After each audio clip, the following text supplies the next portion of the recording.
Bonjour, je m'appelle Marie-Antoine, j'ai 15 années d'expérience dans le numérique que j'ai passé à Londres et plus récemment je me suis réétablie en Suisse.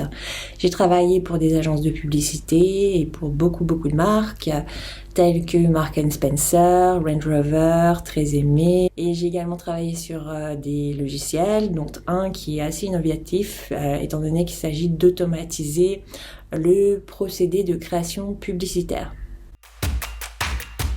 Récemment, je me suis réétablie en tant que créateur d'expérience utilisateur. Donc là, cette fois-ci, on interviewe, on observe l'utilisateur pour comprendre quelles sont les attentes de l'utilisateur.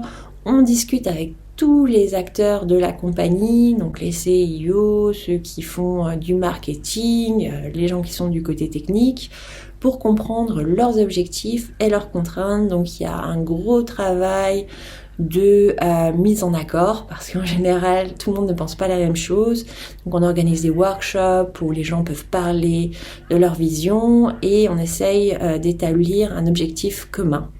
Alors ça c'est assez intéressant, c'est très humain, c'est très collaboratif. Alors en toute sincérité, j'ai adoré être à l'école de design. Je venais d'un milieu scientifique, j'aimais beaucoup la science. La science c'est créatif et là on mêlait deux disciplines créatives ensemble, quelque chose d'artistique et quelque chose d'un peu plus mathématique.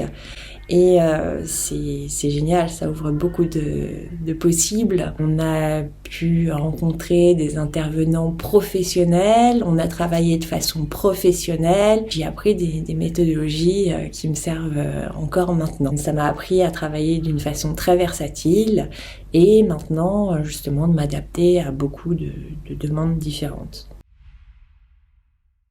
Le design numérique peut mener vers plein de choses différentes. C'est très important, je pense, que vous déterminiez vous-même ce dont vous avez besoin, parce que vous allez passer quand même beaucoup de temps au boulot.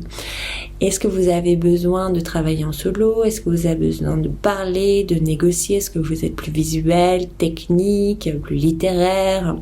Est-ce que vous voulez passer votre temps derrière l'ordinateur ou au contraire partir de temps en temps en vadrouille pour aller voir des clients par exemple?